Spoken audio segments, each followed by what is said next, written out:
Estado Nacional. Estamos viviendo un momento crítico en la evolución de la pandemia. En ese momento crítico, nuevamente, llamo a la unidad de la nación. Lo habíamos previsto y obviamente que nos estuvimos preparando este tiempo. Esperamos que con el avance de la vacunación y con la conciencia que tiene que tener la comunidad, la población chilena, podamos ir disminuyendo las cifras. Estamos haciendo todos los esfuerzos humanamente posibles y de hecho tuvimos una reunión con el presidente ayer y hoy otra más para el tema de las camas críticas. Hoy muchos países, incluyendo países muy desarrollados, están enfrentando el dilema de la última cama. En Chile, si todos entregamos lo mejor de nosotros mismos y actuamos con un espíritu unitario, con voluntad de colaboración, con un sentido de urgencia, podemos evitar el trágico dilema de la última cama.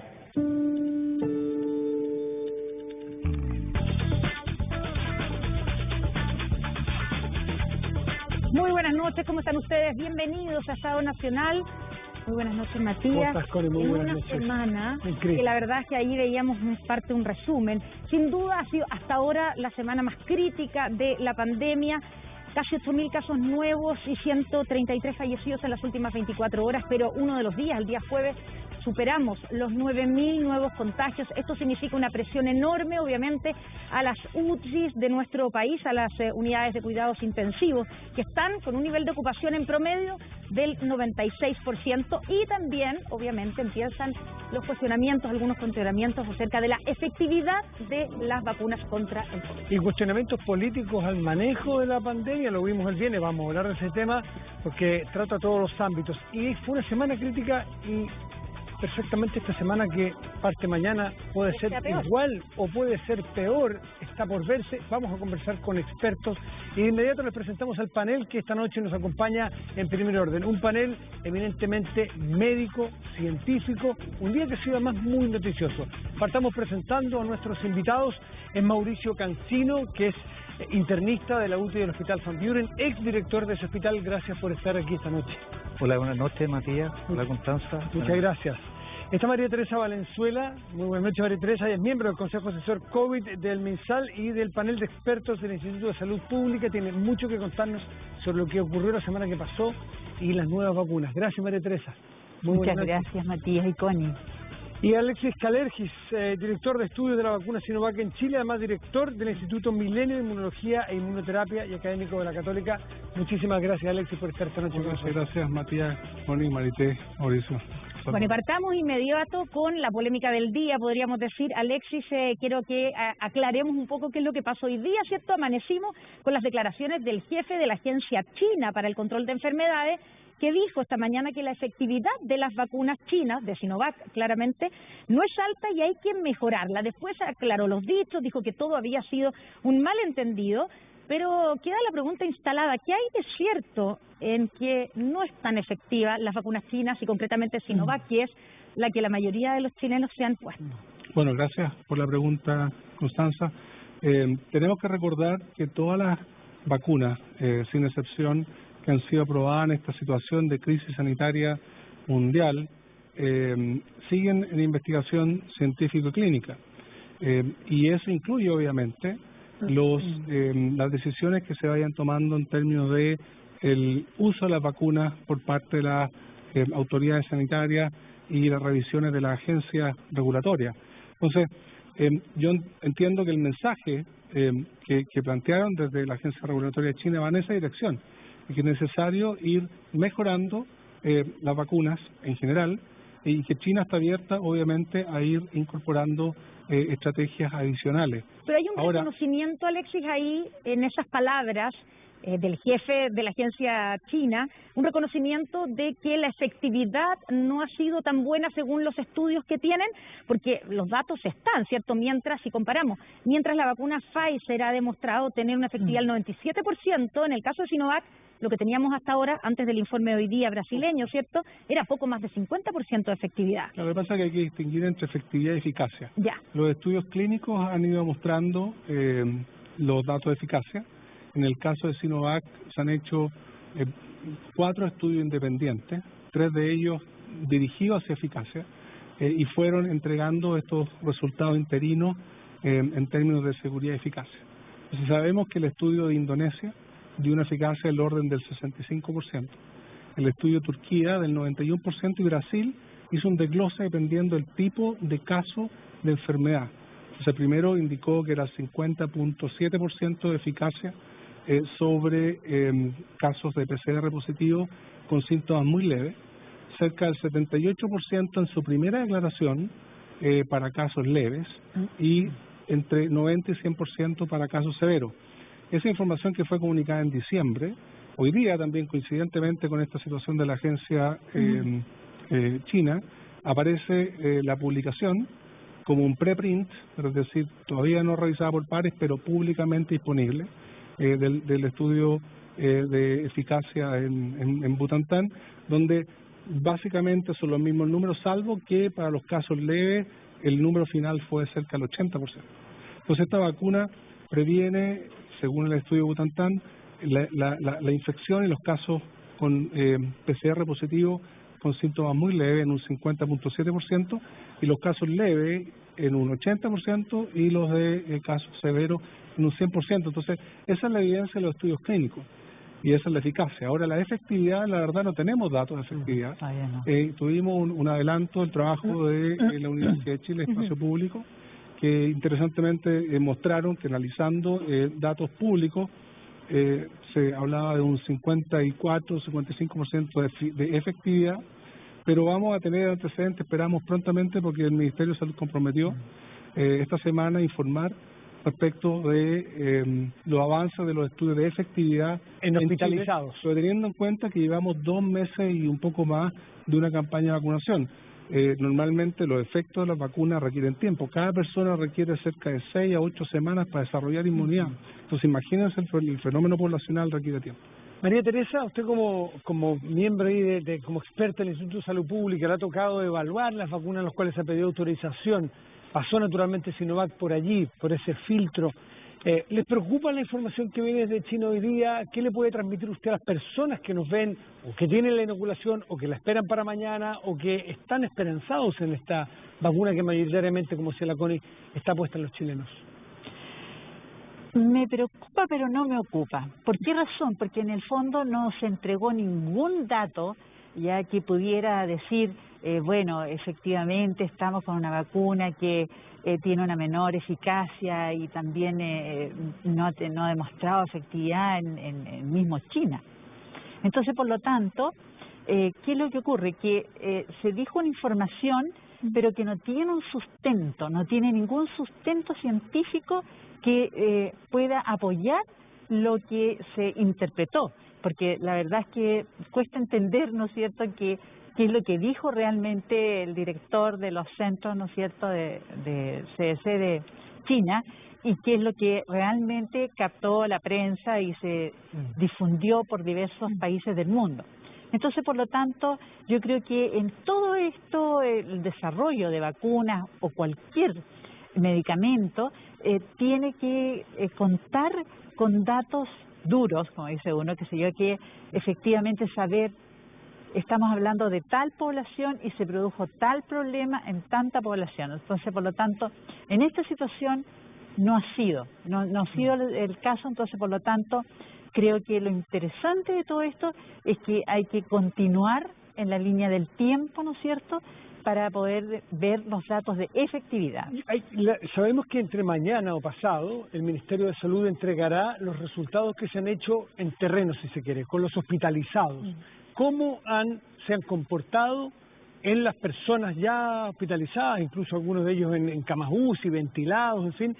¿Cómo ¿Cómo es la correlación con las personas que han tenido ciertos grados de o una dosis o las 2 dosis o en cuánto tiempo? Hay que esperar ese resultado, sin duda, para el caso chileno, pero Mauricio está allí todos los días, está en las UTI, conversa con estas personas, con los que pueden conversar, con los que entran en un estado todavía conversable, ¿no? Previo al intubamiento, en fin. ¿Cuál es tu percepción? Veremos qué pasa con los estudios. Tu percepción del resultado de las vacunas, las personas que están entrando, mayoritariamente vienen vacunadas con 2 dosis o no. Primero señalar, Matías, que la vacunación es una de las estrategias que tenemos para poder controlar esta pandemia. Tenemos otras estrategias que son tan importantes como ella, como es el testeo, la trazabilidad, el aislamiento y la prevención que se hace prehospitalaria. Por la pregunta que me realizas, claramente es lo que hemos visto en hospitales, que efectivamente los adultos mayores ya no están llegando en la cantidad que llegaban en la primera ola. Y sí estamos viendo ahora grupos etarios más jóvenes, que son aquellos que no se vacunaron o aquellos que esperan mucho antes de consultar. Y estas personas, estos pacientes llegan en muy malas condiciones, con un concepto que se describía por el doctor Osvaldo Garay, jefe de la UCI del Hospital Carlos Van Buren y coordinador de la red de las unidades de paciente crítico del MinSal en el Servicio de Salud Valparaíso, San Antonio y Viña del Mar, Quillota, que los pacientes más jóvenes tienen un grado de hipoxemia feliz, que es una hipoxemia silenciosa, que este virus se está estudiando fisiopatológicamente cómo actúa, pero actuaría hacia unos receptores que están en los senos carotídeos, y eso impide que estos receptores le avisen al cerebro ya que estamos teniendo menos cantidad de oxígeno en la sangre. O sea, no se da cuenta, así como dicho en buen chileno, digamos, ¿sí? La persona joven no se da cuenta que se está agravando, que se agrava. No se da cuenta, que le está faltando el aire. No tiene taquipnea, no siente esa sensación subjetiva de falta que sí tienen los adultos mayores, y se quedan en su casa esperando, haciendo cosas, hasta que algún familiar le dice, oye, tienes un ruido raro, estás respirando distinto, algo te cuesta, y cuando llegan al hospital ya están con esa neumonía avanzada, esa neumonía tan complicada que hace que lleguen a la unidad de emergencia, sean intubados y pasen directamente a la unidad de cuidado intensivo. Doctor, pero para terminar con el punto de las vacunas, ¿ha tenido algún paciente usted que haya estado vacunado con una dosis o incluso con 2 dosis y que haya llegado hasta la UCI del Van Buren? A la UCI del Van Buren han llegado pacientes que no habían sido vacunados y pacientes con una sola vacuna, pero no alcanzaron a llegar a la UCI, llegaron hacia la sala de intermedio y alcanzaron a ocupar cánulas de alto flujo, que es una medida estratégica que tenemos en nuestro hospital y en otros centros de la red, que ha sido bastante efectiva para prevenir que estos pacientes lleguen a la unidad de cuidados intensivos, que es la etapa final de tratamiento. Más que una percepción, eso es constatación en terreno de que las vacunas están haciendo su trabajo. Es eso. Disminuir la gravedad del problema. Claro, no evitar el contagio, que eso es lo que tal vez en algún minuto se confundió, ¿cierto? Y yo quería preguntarle sobre eso. Una de las cosas que dijo el señor Gao Fu, el jefe, ¿cierto?, de la Agencia China del Control de Enfermedades, y de lo que no se retractó, porque de la otra parte se retractó, es que las vacunas requerirán nuevas dosis o incluso que podrían tener que mezclarse, complementarse con otras vacunas, Pfizer o Moderna. La pregunta es, ¿nos vamos a tener que poner una tercera dosis o tal vez vamos a tener que empezar a mezclar con otro tipo de vacuna? María Teresa. En este momento, no, la verdad es que lo interesante de todo esto es que estamos en el camino de conocer la efectividad de la vacuna y por lo tanto creo que es prematuro, digamos, a decir que se va a necesitar un refuerzo. Sin embargo, obviamente, que como todo lo que ha ocurrido con esta pandemia en un terreno absolutamente desconocido, la mente tiene que estar abierta y obviamente sobre todo de quienes están tomando las decisiones en beneficio de nuestra población en un momento determinado, si es necesario colocar el refuerzo. Alexis, ¿tú lo descartas? ¿El que nos tengamos que poner una tercera dosis de Sinovac, por ejemplo? Pongámoslo en el contexto de lo que está pasando. Se habla poco de esto, pero en China, según datos que uno encuentra públicamente, se han vacunado con vacunas chinas cerca de 170 millones de personas. O sea, estamos hablando que serían, 8 o 9 veces la población total de Chile. Entonces han ocupado mucho las vacunas en China comparado con lo que estamos haciendo nosotros.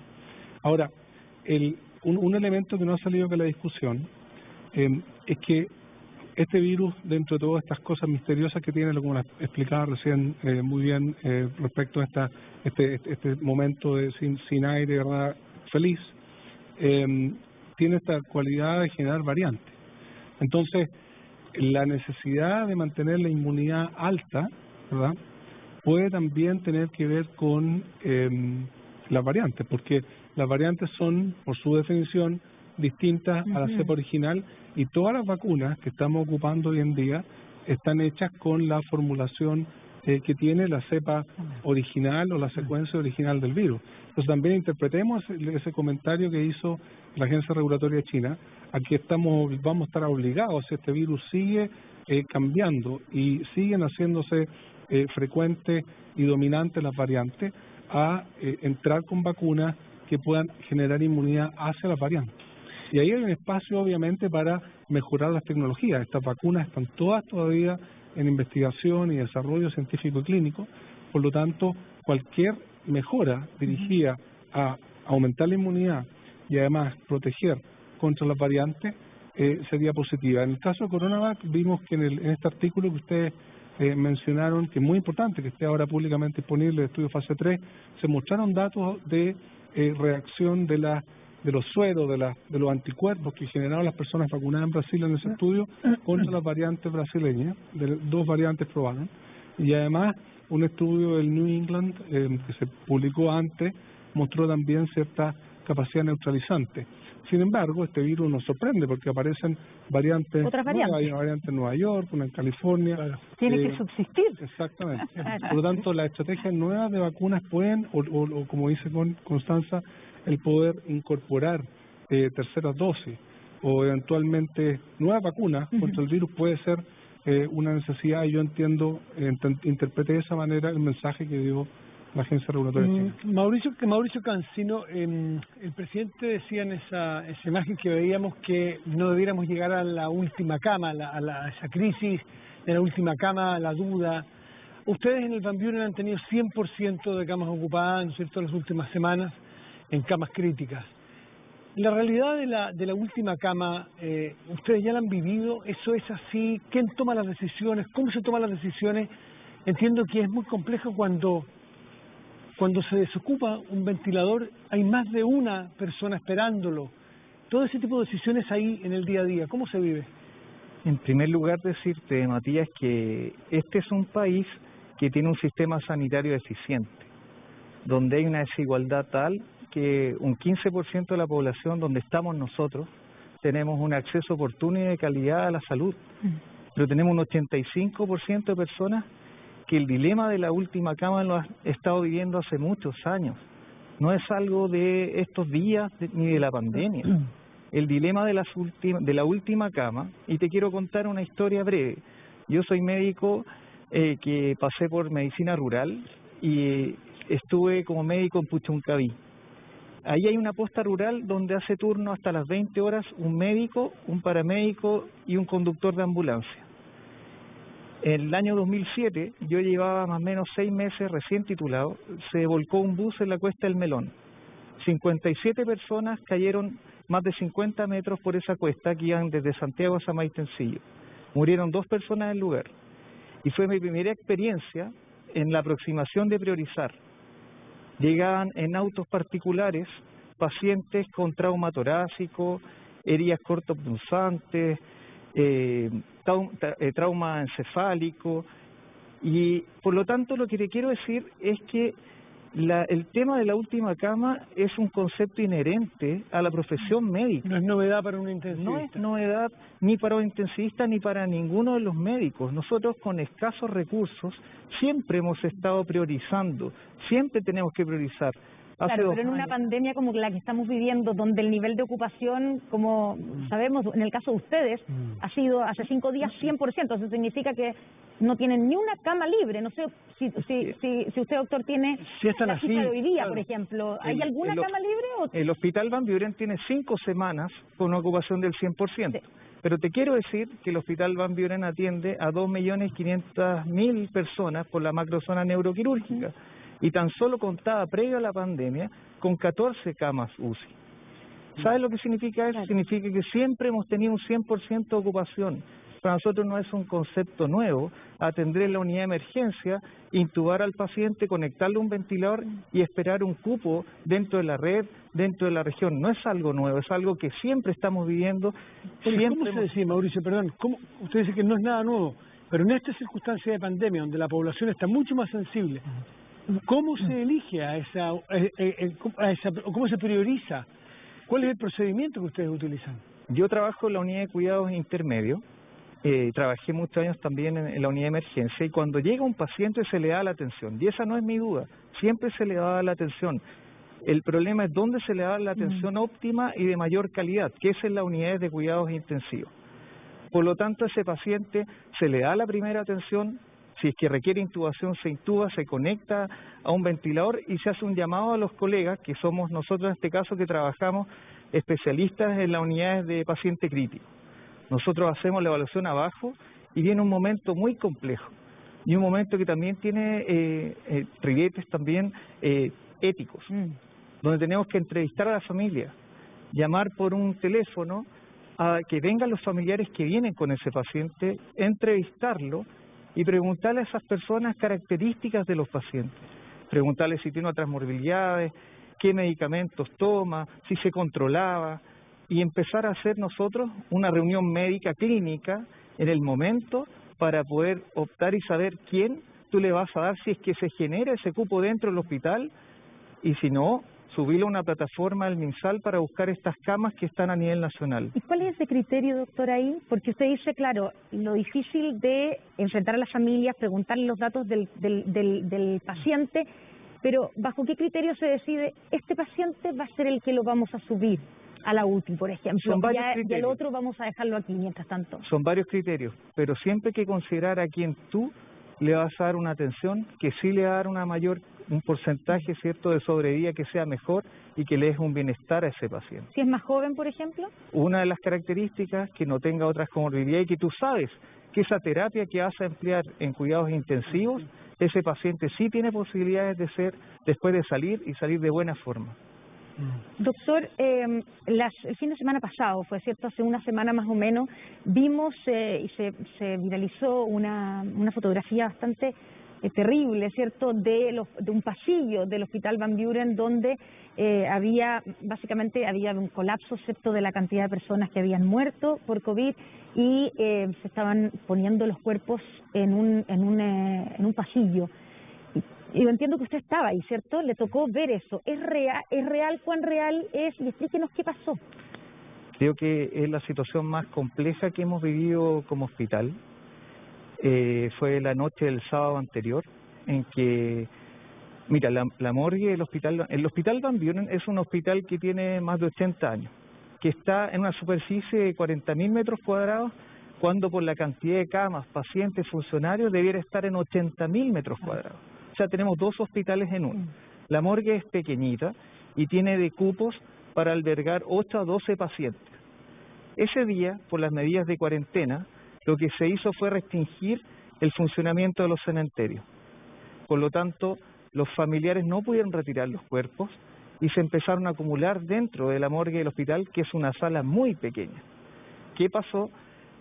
Había que buscar una forma de darle dignidad y respeto tanto al paciente como a las familias. El subdirector médico, Rodrigo Riveros, yo creo que en un acto de un compromiso extraordinario, acudió al hospital en la madrugada, fue a buscar al auxiliar de la morgue a su casa, lo llevó al hospital y habilitó un pasillo del hospital para estacionar en camillas a los cuerpos de estos pacientes que habían fallecido, para poder esperar que llegara un contenedor al día siguiente y pudiéramos esperar tranquilamente hasta el día lunes. Esa fue la situación que lamentablemente un funcionario con una mala intención hizo una fotografía que se sacó a los medios.